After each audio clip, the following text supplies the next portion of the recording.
Olá, meus queridos alunos, nós vamos começar agora uma aula sobre gestão democrática. Então, caneta, papel em mãos para anotar todas as suas dúvidas, principalmente as palavras que são chave nesse conteúdo. Boa aula e vamos em frente.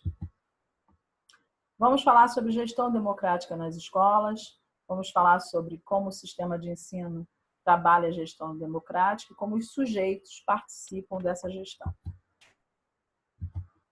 Para saber como a gestão democrática ela foi implantada dentro das escolas, nós temos que ir um pouquinho na história, né? Se a gente for pensar antes da Constituição de 88, não se pensava em democracia nas escolas. Pensava-se apenas em manter a ordem nas escolas. A partir da Constituição de 88, nós vamos ver uma mudança de paradigma, onde as escolas passam a ser mais participativas e querem mais o envolvimento, uma humanização maior dentro dos espaços escolares. Então, nós temos aí no artigo 206 da Constituição, o ensino será ministrado com base nos seguintes princípios, e um dos princípios é a gestão democrática do ensino público na forma da lei. Na LDB, aparece também a mesma coisa. O ensino será ministrado com base nos seguintes princípios, e o princípio que aparece é a gestão democrática do ensino público na forma da lei e da legislação do sistema de ensino, já fazendo aí a divisão entre municipal, estadual e governo federal. A Constituição, ela fala de maneira geral, ela estabelece normas gerais. Já a LDB, ela traz aí as normas mais específicas de educação. Lá no artigo 14, o sistema de ensino vai definir as normas de gestão democrática, com a participação dos profissionais de educação na elaboração da proposta pedagógica e a participação das comunidades escolar e local através de conselhos escolares ou equivalentes. O que são os conselhos equivalentes? São os grêmios, as associações de pais e mestres, que fazem parte também desse conjunto de ações participativas. Lá no artigo 15, o sistema de ensino vai assegurar às escolas progressivos graus de autonomia pedagógica, administrativa e de gestão financeira. Toda escola com gestão democrática, ela tem relativa autonomia, já que o dinheiro é público, ela não tem total autonomia, mas ela tem progressivos graus de autonomia.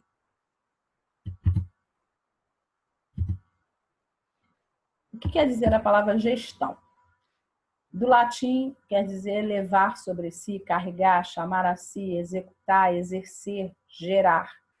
Gestátil, traz em si algo novo e diferente. A raiz etimológica da palavra é de ger. Ger quer dizer fazer brotar, germinar, fazer nascer. Na tradição do pensamento democrático, democracia significa o quê? Igualdade, soberania popular, preenchimento de exigências constitucionais, reconhecimento do direito da maioria, liberdade. Então, torna-se óbvio a fragilidade da democracia dentro de ambientes capitalistas. Nós vamos perceber que há necessidade de uma maior participação a partir do momento que a gente quer trabalhar a democracia real, a democracia de fato. Porém, o sistema capitalista, ele acaba gerando uma dificuldade dessa democracia ser realmente respeitada, principalmente num sistema de governo representativo, onde o povo ele é representado, ele não atua de forma direta. Então, nós temos aí a democracia real, diferente dessa democracia formal. Dentro da gestão democrática, quem vai participar do projeto da escola? Toda a comunidade. Como é formada essa comunidade? Estudantes, os pais, os funcionários e os professores. Pode haver pessoas da comunidade local? Sim. Pessoas que tenham grande influência na comunidade podem também ser chamadas a colaborar do projeto político-pedagógico da escola.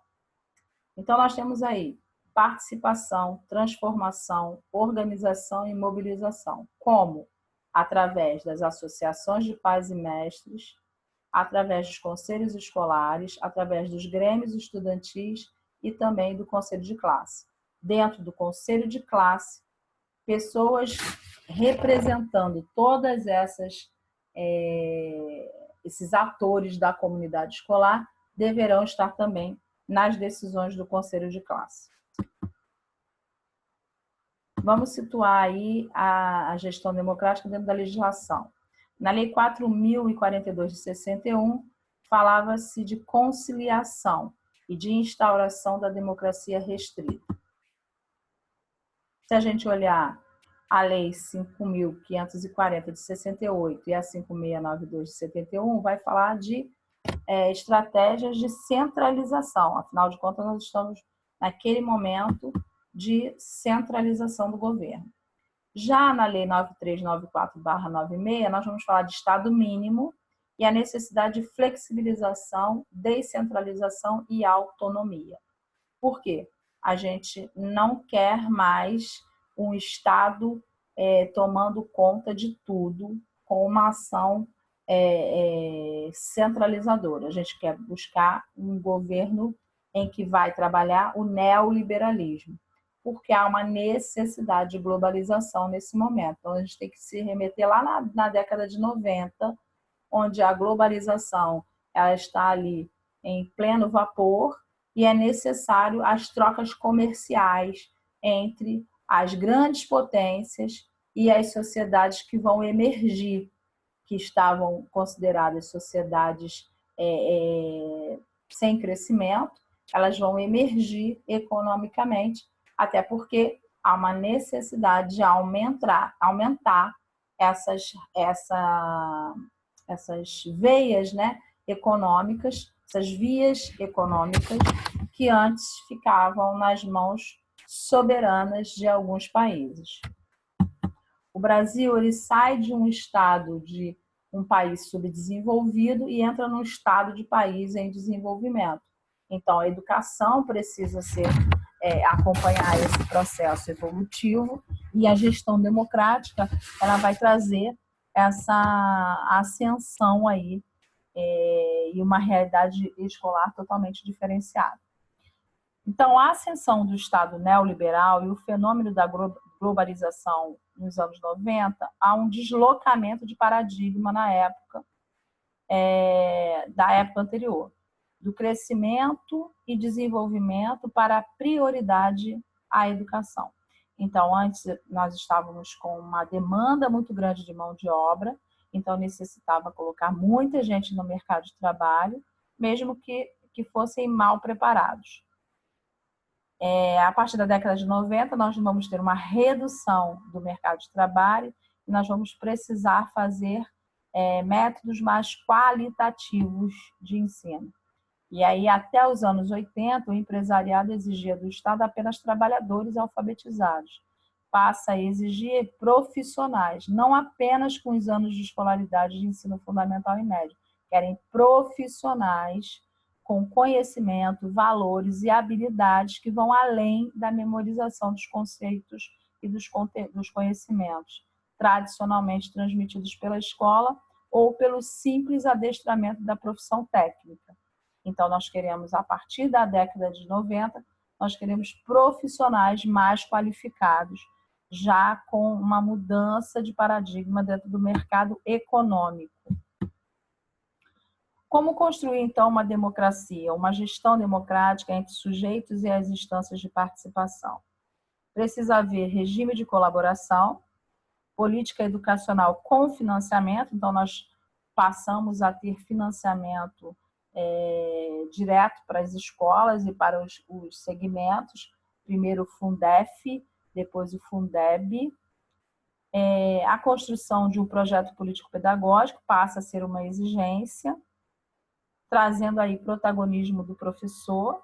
O professor tem que participar do PPP e o conselho escolar com a participação da comunidade. A consolidação da democracia com o valor onde a participação é paradigma da prática social, instância pedagógica concebida como processo de construção coletiva dos diferentes saberes. Um projeto político-pedagógico não nega o instituído da escola, que é a sua história, os seus currículos, os métodos e o conjunto de seus atores, internos e externos, e seus modos de vida, Gadot. Então, o PPP ele vem para traçar a identidade da escola e trazer uma nova visão de futuro dessa escola. A participação, o controle social e a qualidade de vida são palavras muito utilizadas no modelo neoliberal. Então, precisa de um currículo básico nacional, de acordo com a LDB e as diretrizes curriculares nacionais, e o Plano Nacional de Educação Ambiental. Uma proposta curricular de Estado, com uma comissão entre as instituições de ensino, uma proposta municipal e a educação ambiental é inserida dentro do projeto político-pedagógico, através de um tema transversal. Então, nós temos aí uma mudança de mentalidade e, a partir dessa mudança de mentalidade, se faz necessário o uso de temas transversais, fazendo uso de uma transversalidade, quer dizer, o atravessamento de determinados temas em todas as áreas do conhecimento. Então, nós temos aí a ética, a saúde, a pluralidade cultural e a orientação sexual sendo utilizada através de temas transversais e tendo como um eixo integrador a educação ambiental. A transversalidade, ela é uma estratégia da transdisciplinaridade. Eu não posso confundir uma coisa com a outra. A transversalidade é o atravessamento de um tema nas disciplinas. Já a transdisciplinaridade é a fusão, é a integração total de todas as disciplinas, formando uma macrodisciplina, baseada na construção de conhecimentos que sejam relacionados com os contextos vividos dos alunos. A gestão democrática, ela vai trazer o conhecimento emancipatório, a participação e controle, e gerando aí uma cidadania socioambiental, com uma preocupação com a qualidade social e com a qualidade natural, né, do indivíduo. Não só o indivíduo social, mas também o indivíduo biológico está sendo colocado em ênfase. Que educação queremos? Antes era uma educação de mercadoria, né? Uma educação fabril. Hoje nós queremos uma educação de direito. Essa dualidade que a educação traz, não é? A ideia de manutenção ou transformação, subordinação ou emancipação. Todo esse processo está sendo questionado com as mudanças sociais também. Que tipo de homem eu quero formar? Que tipo de cidadão eu quero formar? E que atitudes tem que ter esse aluno? Nascem, então, as novas democracias. São aquelas cuja construção ocorre em meio a condições políticas de uma transição, na qual foi impossível a completa eliminação do passado autoritário. Nós vamos ter uma democracia ajustada e com muita influência do modelo liberal. Então, nós temos aí uma nova democracia formando instituições peculiares que dão muito mais ênfase a delegar do que a participar de fato. O projeto político-pedagógico, ele necessariamente precisa ser participativo e ele faz parte do modelo de gestão democrática. Através dos conselhos de classe, onde eu vou ter pais, alunos, professores e gestores discutindo as questões do processo ensino-aprendizagem, da avaliação em si desse processo, nós vamos ter também a participação desses pais através de conselhos escolares.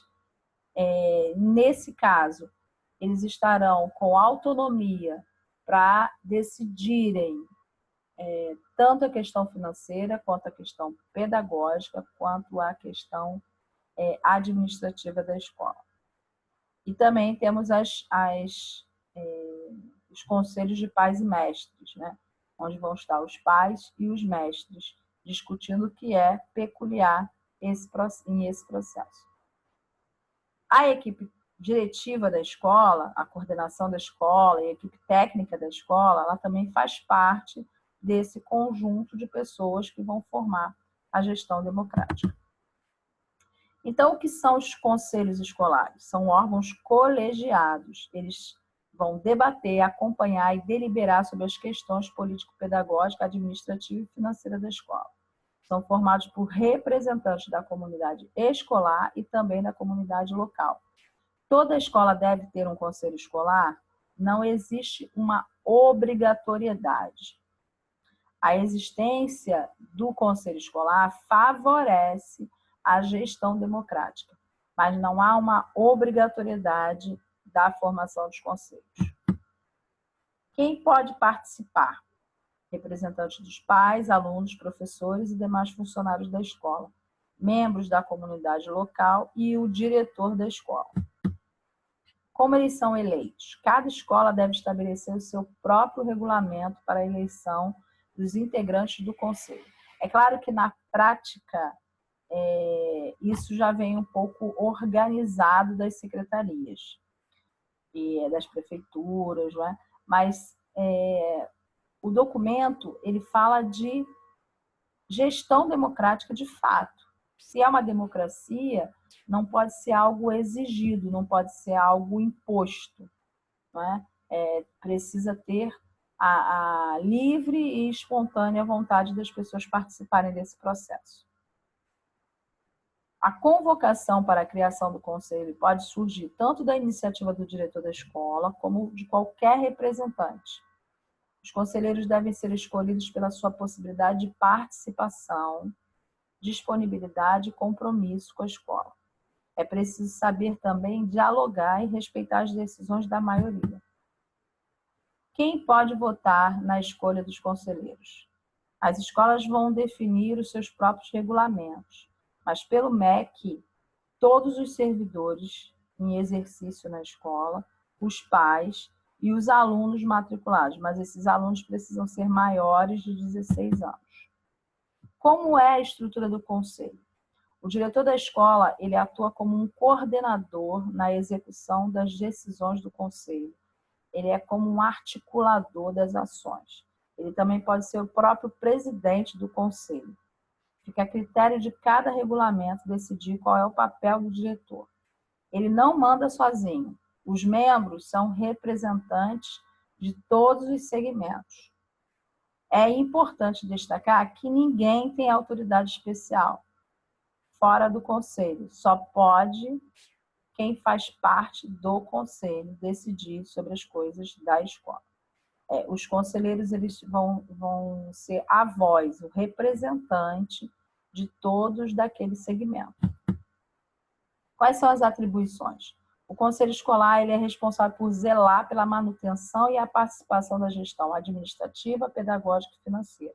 Então, eles têm ações consultiva, deliberativa e também ação fiscalizadora. Deve contribuir nas ações com os dirigentes escolares, assegurando a qualidade de ensino e a gestão democrática na escola. Cabe também aos conselheiros definir e fiscalizar a aplicação de recursos destinados à unidade escolar, discutir o projeto pedagógico da escola junto com a direção e com os docentes.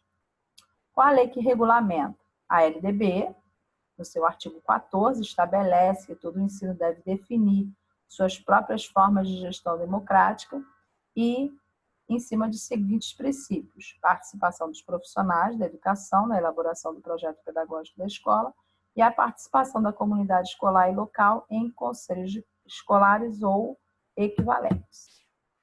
O nosso Plano Nacional de Educação, os conselheiros também são citados lá na meta 19. 19.5. Estimular a constituição e o fortalecimento dos conselhos escolares e conselhos municipais de educação, como instrumento de participação e fiscalização da gestão escolar e educacional, inclusive por meio de programas de formação de conselheiros, assegurando-lhe condições de funcionamento autônomo. Aí nós temos um mapa conceitual da gestão democrática. Então, a gestão democrática, ela envolve pais, alunos, professores, servidores de uma maneira geral e líderes comunitários, todos os envolvidos no processo ensino-aprendizagem. Se constitui da participação desses elementos através do conselho escolar e através de centros de debate, garantindo aí, através de legislações como a Constituição de 88 e regulamentada pela LDB, também está dentro desse processo aí de legislações que amparam. A Constituição ela foi regulamentada em 1992 e promulgada em 1989.